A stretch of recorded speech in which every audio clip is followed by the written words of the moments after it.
the operating system of the new financial system. Every revolution needs its architect.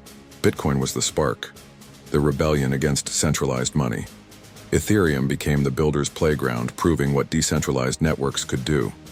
XRP fought for its place in the corridors of banks, while Stellar reached the unbanked and XDC tackled the trillion-dollar inefficiencies of trade. Each of these networks carved out a role in the new digital economy. But there is one problem they all share. One challenge none can solve alone: interoperability. The world of finance doesn't run on isolated systems. It runs on connections, between banks, between markets, between countries. In today's blockchain landscape, networks operate like islands, each powerful on its own but disconnected from the others. And in global finance, disconnection is inefficiency. Without a way to bridge blockchains, tokenization cannot scale. Assets remain siloed, and the promise of a unified financial system remains incomplete. This is the problem Quant set out to solve. Founded in 2015 by Gilbert Verdian, Quant's mission was not to create another blockchain. Instead, it was to create the operating system that connects them all. Verdian understood something few in crypto recognized at the time. Governments, enterprises, and financial institutions would never commit to a fragmented ecosystem. They needed interoperability, a way to integrate blockchain into their systems without replacing the infrastructure they had already built. The result was Overledger, Quant's flagship technology. Unlike other networks, Overledger doesn't compete to be the fastest chain, the cheapest settlement layer, or the most decentralized experiment. It sits above blockchains, enabling them to communicate, transfer data, and move assets across one another. Think of it as the internet's TCP/IP layer, invisible to most but essential to everything.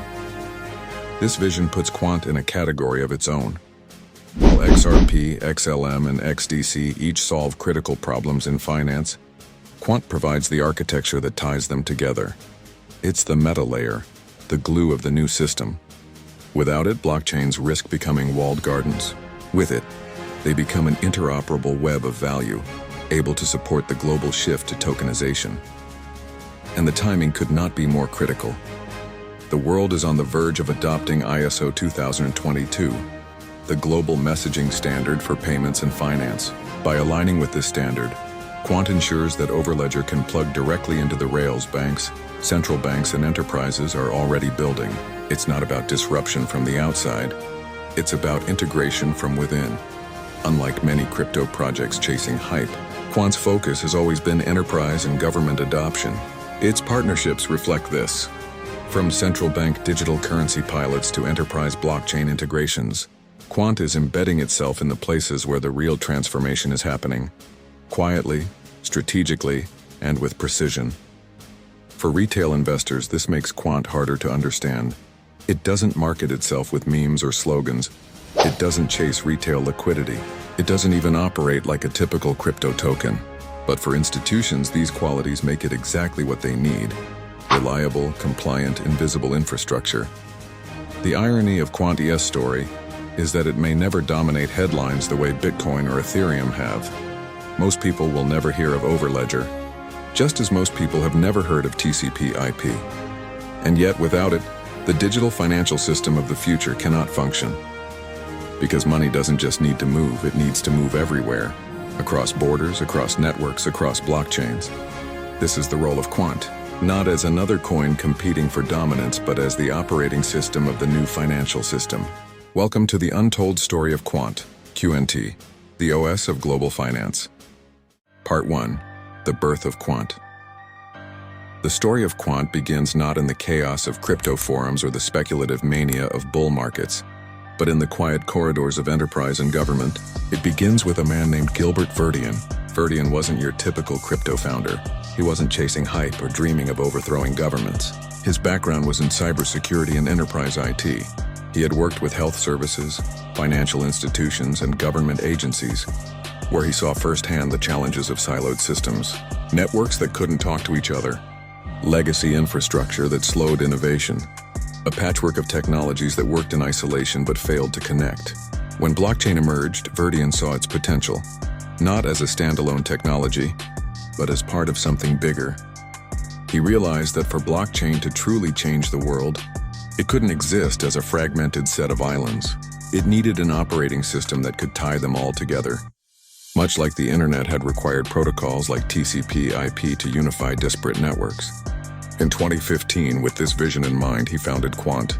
The goal was not to build the next Bitcoin or Ethereum. The world already had blockchains. What it lacked was interoperability. Quant's mission became clear: to create the bridge, the framework, the invisible layer that would allow all blockchains, public and private, old and new, to connect seamlessly. The result was Overledger.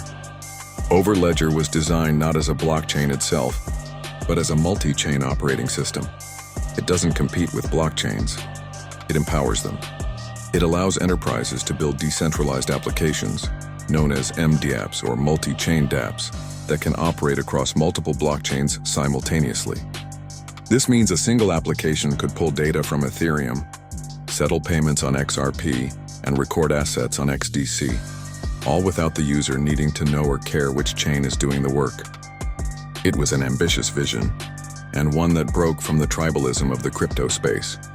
While most projects position themselves as the Ethereum killer or the next Bitcoin, Quant positioned itself as the connector. It wasn't about replacing blockchains. It was about enabling them to work together. From the start, Quant's approach was unapologetically enterprise-focused. Overledger was built with banks, governments, and corporations in mind.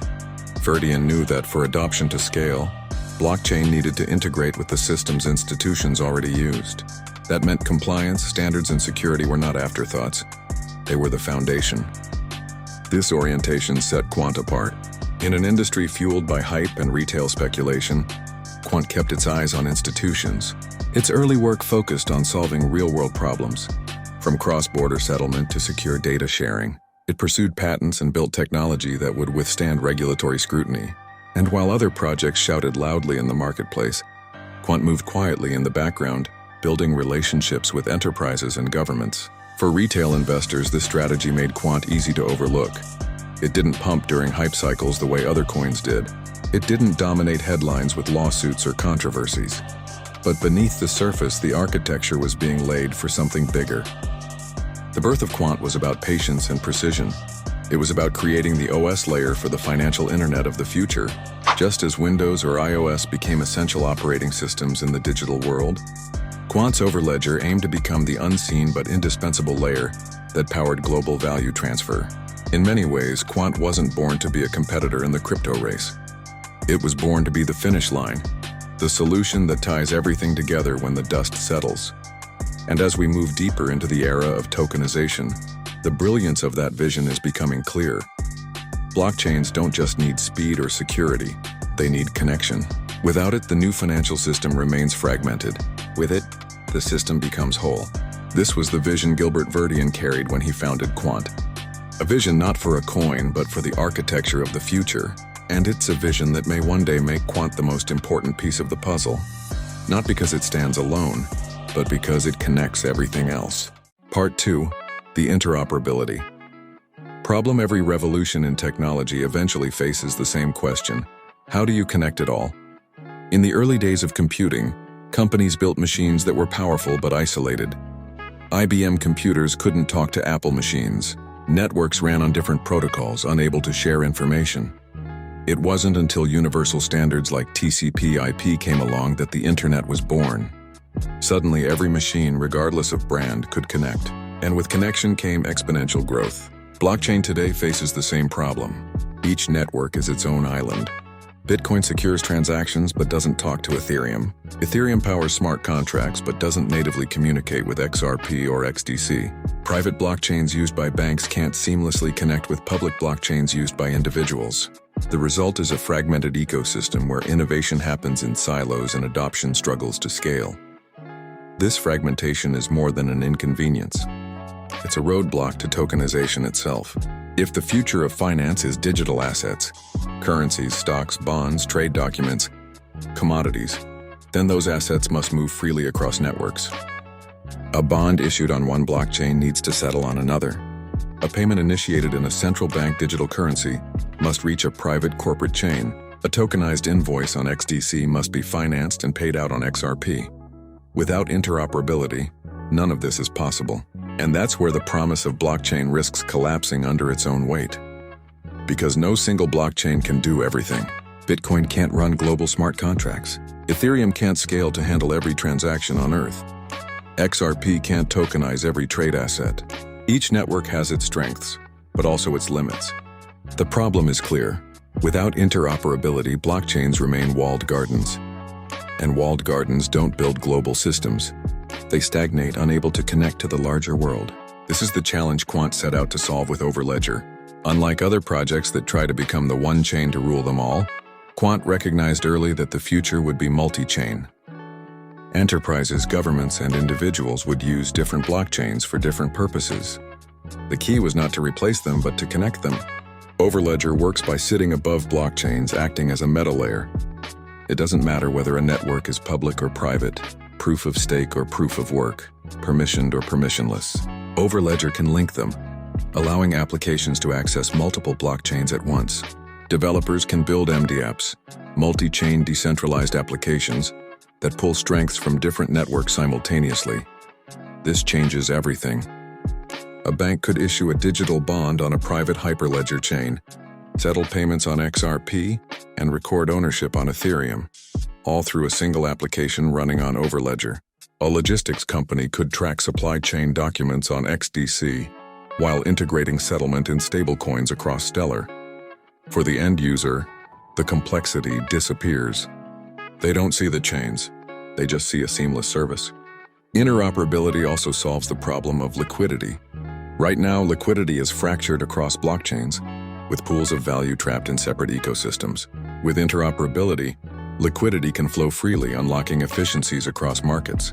Imagine a world where decentralized finance, DeFi, isn't limited to Ethereum or a handful of chains, but spans the entire blockchain universe.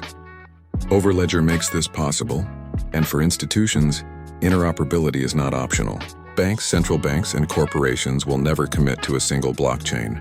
They require flexibility, the ability to integrate multiple networks into their existing systems. Quant offers that bridge. By aligning with global standards like ISO 2022, Overledger ensures that interoperability isn't just a technical feature. It is a compliance-ready solution designed for the real financial world.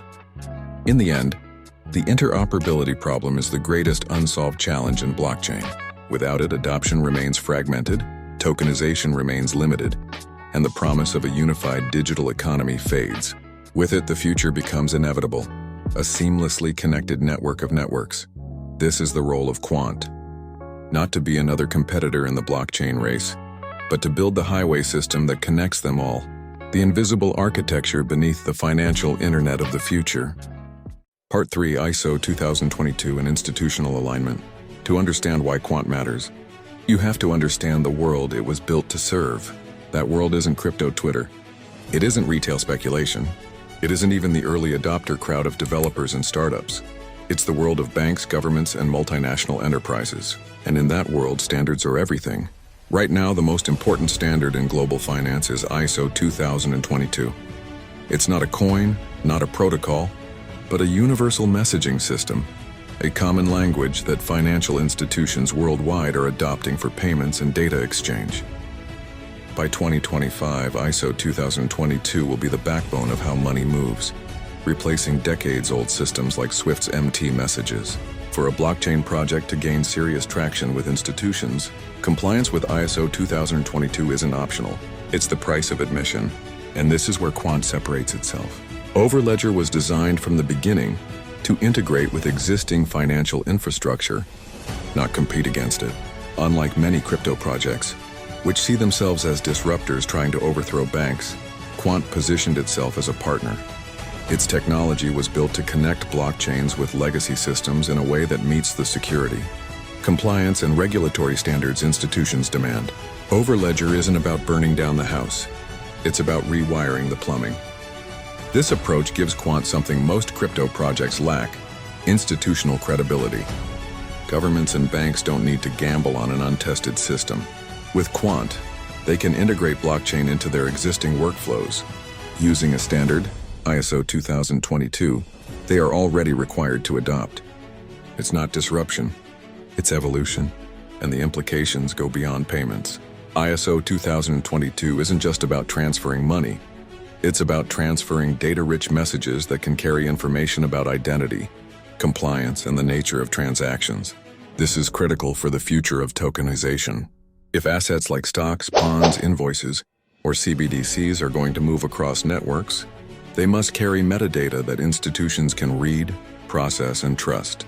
Overledger makes that possible by translating blockchain activity into ISO-compliant messages. This alignment also places Quant in the same conversation as other ISO 2022-ready assets like XRP, Stellar, and XDC. But while each of those projects focuses on a niche, wholesale payments, retail inclusion, and trade finance, Quant is the meta layer that ties them together. It doesn't compete for their roles. It completes them.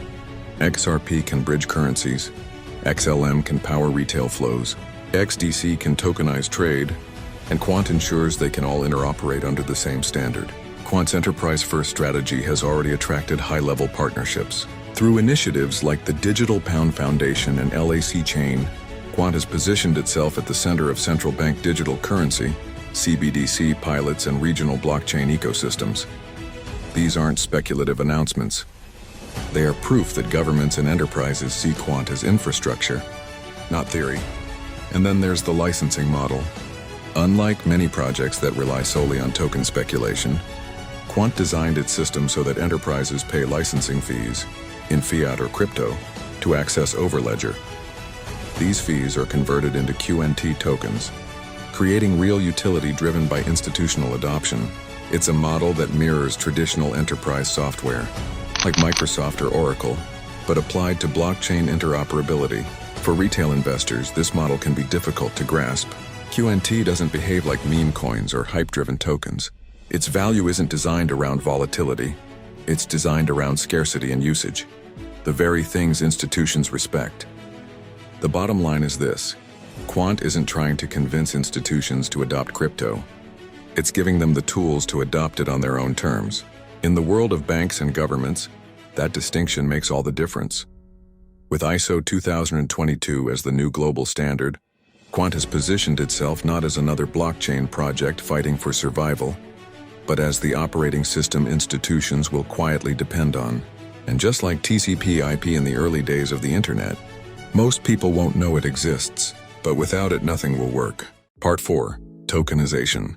Through Overledger, the promise of blockchain has always been tokenization. The idea that anything of value can be represented digitally, traded instantly, and settled across a global network. But so far, tokenization has been fragmented. One chain hosts stablecoins, another experiments with securities, another tests tokenized trade finance. The result is a patchwork of isolated pilots, each powerful in its silo but disconnected from the whole. This is where Quant enters with Overledger, its interoperability platform. By design, Overledger isn't about building a single ecosystem. It's about connecting them all. And in a tokenized world, that makes it indispensable. Through Overledger, assets can move seamlessly across chains. A central bank digital currency, CBDC, issued on a permissioned chain can interact with tokenized bonds on Ethereum, stablecoins on Stellar, and invoices on XDC, all within one framework. A bank doesn't need to choose a single blockchain. It can access all of them through Quant's architecture. This is the bridge that makes tokenization real. Consider central bank digital currencies. Dozens of nations are testing CBDCs, each on different platforms. Some run on private versions of Ethereum. Others experiment with Hyperledger, Corda, or bespoke chains. Without interoperability, these CBDCs risk becoming digital islands unable to transact with one another. But with Overledger, they can connect, ensuring cross-border payments, FX settlement, and financial messaging align under one system. The same applies to securities. Imagine a tokenized bond issued on a private network by a European bank. Investors in Asia may want exposure, but they operate on different rails. Without interoperability, access is limited. With Quant, that bond can be bridged into other ecosystems, opening liquidity to a global pool of investors. Then there's trade finance. Documents tokenized on the XDC network can be financed and settled, using stablecoins on Stellar or wholesale liquidity on XRP. Overledger doesn't care which blockchain hosts the asset. It ensures the value flows where it needs to. This flexibility extends to DeFi and enterprise systems. Right now, decentralized finance is largely confined to Ethereum and a few other chains. But with Overledger, institutions can tap into DeFi functionality while staying compliant with regulations, moving value between permissioned and public blockchains without friction. For enterprises, this is game-changing. Most corporations aren't interested in rebuilding their systems from scratch. They want solutions that integrate with their existing infrastructure. Overledger provides exactly that. An operating system where tokenized assets can live across multiple chains, all while communicating with the ISO 2022 messaging standard financial institutions are adopting. It also changes how investors think about crypto. Instead of betting on one chain to dominate, Quant enables a multi-chain reality where value flows freely across ecosystems. Its QNT token fuels this model, required for licensing and access to Overledger's services. Unlike speculative coins that rise and fall on hype, QNT's demand is tied to institutional usage, to banks, governments, and enterprises running real systems. In essence, Quant isn't trying to create tokenization, it's making tokenization work. Without interoperability, tokenized assets remain experiments. With it, they become markets. And as the world begins to digitize trillions in assets, currencies, bonds, trade finance, commodities, even real estate, Quant's role becomes clearer. It doesn't issue the tokens. It doesn't run the networks. It provides the invisible architecture that connects them. The internet wasn't built on one company's network. It was built on protocols that allowed every network to connect. In the same way, the future of finance won't be built on one blockchain. It will be built on the operating system that ties them all together. That operating system may well be Quant. Part 5, the future of Quant. The future of finance, one to be decided by a single blockchain. It won't be Bitcoin or Ethereum or XRP or Stellar or XDC alone. It will be a network of networks. A web of blockchains, legacy systems, and tokenized assets all connected through one invisible layer. And that is where Quant may prove to be the most important player of all. Quant's destiny is not to be the loudest voice in crypto. It doesn't need to dominate headlines or whip up hype cycles. Its mission is quieter, but far more profound, to become the operating system of the financial internet. Just as TCP/IP became the protocol that unified networks into the internet, Quant aims to be the layer that unifies blockchains into a seamless financial system. Picture the world a decade from now. Central banks issue digital currencies. Commercial banks tokenize securities and bonds. Enterprises digitize supply chains, invoices, and carbon credits. Consumers transact in stablecoins and crypto assets. Each of these runs on different rails, often incompatible. Without a unifying layer, the system fractures. But with Quant, they connect. In this world, Overledger doesn't make headlines. It doesn't trend on social media. But it sits quietly at the center of everything, routing value, ensuring compliance, and making tokenization seamless. Most people won't even know it exists, just as most people today don't know how the internet works. But they'll feel it every time they make a payment, settle a trade, or invest in a digital asset. For investors, this makes Quant unique. QNT isn't just a speculative token. Its value comes from usage, from banks, enterprises, and governments paying licensing fees to access Overledger's interoperability. As adoption grows, so does demand for QNT. This isn't about hype, it's about infrastructure, scarce, necessary, and built for the long game. Critics will argue that interoperability can be solved in other ways, or that institutions may build their own solutions. But history suggests otherwise. Just as the internet required neutral protocols rather than closed corporate systems, the financial internet will require a neutral, trusted operating system. Quant is positioning itself to be that system, the standard no one talks about but everyone uses. The real measure of success for Quant will not be the number of headlines it generates, but the number of institutions quietly depending on it.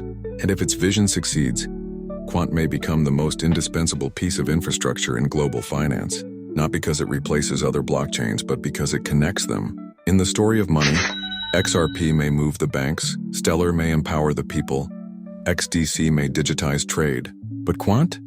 Quant may be the glue that holds it all together, the unseen force making the system whole.